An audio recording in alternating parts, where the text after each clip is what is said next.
Okay, so look real quick. I haven't done this in a while where I take you to work with me. And so I'm going to take you to work with me today. I have 3 client calls as well as 2 trainings that I have to do.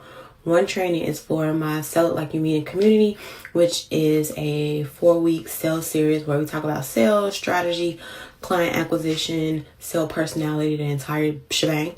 And then I'm doing a training today on municipalities and like how you can work with municipalities, what you need to do to, get a municipality client and all of the things or whatever. And so 2 or 3 client calls and 2 trainings. And I'm gonna see if I can narrate in between. It's just a lot going on today, but I feel like you can be nosy and be in my business. And let me know if you like this form of content, because I used to do this a lot. I just don't do it anymore. But yeah, come on, let's go. We don't have much time. Okay, so client 1 of the day, she is a client who is now pitching to corporations. She already had 1 corporate client, but it was in 1 phase. And so now we're about to reposition her to sell an additional phase plus some extra bells and whistles. And we're about to ask for a high ticket price, but we have to set up the proposal in a way where it's receptive, but also to show them our range and what we can do.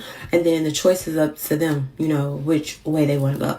So I'll bring you in a little snippet of the session so you can kind of just hear what we did and kind of what I talked about. This was a 90-minute session and we meet consistently. This is a full service client. And so pitching to corporations is what she purchased. And so that's what we're working on, full service. So come on. We need to think of our A, B, and C. So when we're doing the proposal on them, A is what y'all talked about. Whatever that price is, that's what y'all talked about. B needs to be some extra bells and whistles that's still virtual though. Like not in person. But then C needs travel is what we put in the 20. If they got 15, then they need to cover that travel. And they need a travel stipend for that. Okay, so that's over. I'm about to start my training and I want to change my shirt. I like to do my trainings to be on brand, and my brand colors are emerald green, this cream color, like white and black. But I want to put on a green shirt for this particular set of training. So let me change my shirt and I will be right back. Okay, so now we're about to do my first training of the day, which is how I got started working with municipalities and how I feel like you can get your start with working with municipalities. And so I'm about to record this training now. Okay, so I just finished a training on working with municipalities. And so now I am about to have my second client meeting of the day. See, my voice almost gone, baby. I've been talking all day. This is normal for me, but come to my next meeting.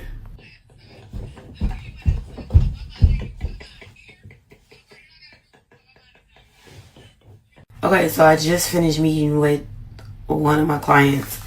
Now I'm about to do my final training of the night. I don't know if I'm going to do my other call with my client because, baby, the airport and what's going on with the TSA. I was just stuck in Seattle airport. So now she's stuck in the airport, so she might have to reschedule her call. But we're about to go into my next training. Okay, it's a sales training. I'm talking about sales personality and what's your selling type. So you could come with me. You see, I don't have a voice. Okay, it's just part of doing it. It's part of my job. Okay, that's part of doing my job. I'm gonna give me some tea though, but come with me. Hi. For us that really do it, it's a tactic, and for you just seen it happen, but it's a lot of behind the scenes and a lot of work that goes into it.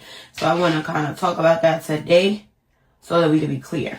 If we recap our last session though, we focused on something that many professionals overlook, which is the revenue generating activities. You are in business to make money. If you're not making money, you have a very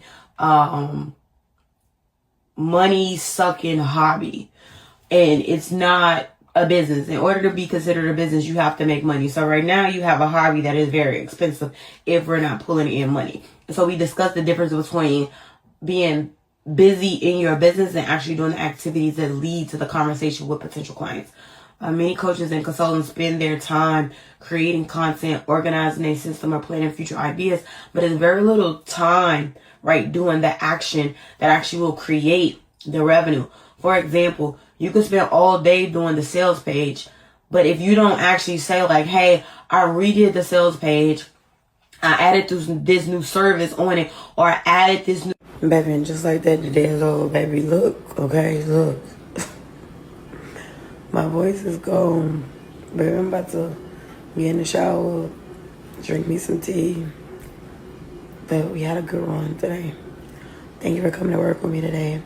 I didn't have to do my other client call because she was stuck at the airport through the TSA and all of the things. So she moved her meeting with me to next week. But I have nothing on the schedule on Fridays. I work like a dog on Tuesday and Thursday. Monday, Wednesday, Friday is a very light, nothing day. My business model requires me to work 2 days a week. That's it. Everything else is optional. But let me know if you want to come to work with me again on Tuesday. Have a good night.